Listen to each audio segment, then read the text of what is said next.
అరే పొద్దున్న లెగిస్తే జగన్మోహన్ రెడ్డి గారి ఫ్యామిలీ చెల్లిని తల్లిని ప్రతి ఒక్కళ్ళకి ఇదొకటి దొరికింది.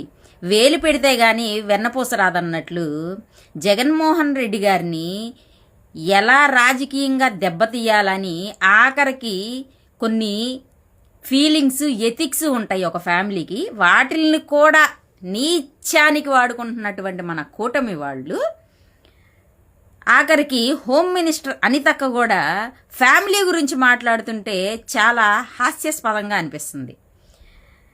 యాక్చువల్లీ అనితక్క, ఫ్యామిలీ మీన్స్ వాట్ అక్క? ఏంటి చెప్పండి. ఫ్యామిలీ అంటే మ్యారేజ్ అయిన తర్వాత లేదంటే మ్యారేజ్ కాకముందు ఒక వైఫ్ అండ్ హస్బెండ్ కిడ్స్ని ఫ్యామిలీ అంటారు. జగన్మోహన్ రెడ్డి గారికి మ్యారేజ్ అయిన తర్వాత తన భార్య పిల్లల్ని ఫ్యామిలీ అంటారు. వాళ్ళ సిస్టర్ని ఫ్యామిలీ అనరు, సిస్టర్ అంటారు, లేదంటే రిలేటివ్, తన రక్త సంబంధం అంటారు. అసలు మీరు ఫ్యామిలీ గురించి మాట్లాడుతున్నారక్క హాస్యాస్పదంగా. మీ ఫ్యామిలీ ఎక్కడక్క?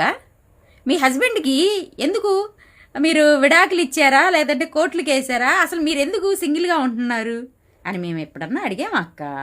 అడగలేదు కదా. ఫ్యామిలీ అంటే అది. మీ ప్రాబ్లమ్స్ మీకు ఉంటాయి, అవి మేము ఎప్పుడు క్వశ్చన్ చేయలేదు కదా. అయినా ఫ్యామిలీ విషయాలు మీరు రాజకీయంలోకి ఎందుకక్క లాగుతారు? ఇలా మాట్లాడాలంటే చాలా ఉంటాయి. మీరు ఫ్యామిలీ జోలికి వచ్చారనుకోండి, మేము ఫ్యామిలీ జోలికి వస్తాం. జగన్మోహన్ రెడ్డి గారిని మీరు కదిలించారంటే ఆయన సైన్యమైన మేము 100% మేము మిమ్మల్ని క్వశ్చన్ చేస్తాం. అందుకని ఏది అడగాలో, ఏది మీరు కరెక్ట్గా ఉన్నారో అది అడగండి.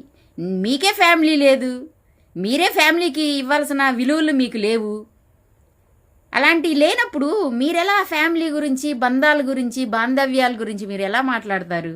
ఫస్ట్ మీ ఫ్యామిలీని మీరు చూసుకోండి. మీరు కరెక్ట్గా ఉండి ఇతరులకు చెప్పండి. ఏ ఫ్యామిలీలో ప్రాబ్లమ్స్ రావా? మీకు లేవా? ఏంటక్క, హోమ్ మినిస్టర్ స్థాయిలో ఉండి ప్రజలకి ఏం మంచి చేయాలనేది ఆలోచించండి. జగన్మోహన్ రెడ్డి గారిని ఎలా లొంగ తీయాలని చెప్పేసి ఆలోచిస్తే అది మీరు ఎంతైతే పచ్చి ఒక చెట్టుని మీరు వంచితే అది అంతే స్పీడ్లో పైకి వెళ్ళిపోతుంది. అర్థమైందా?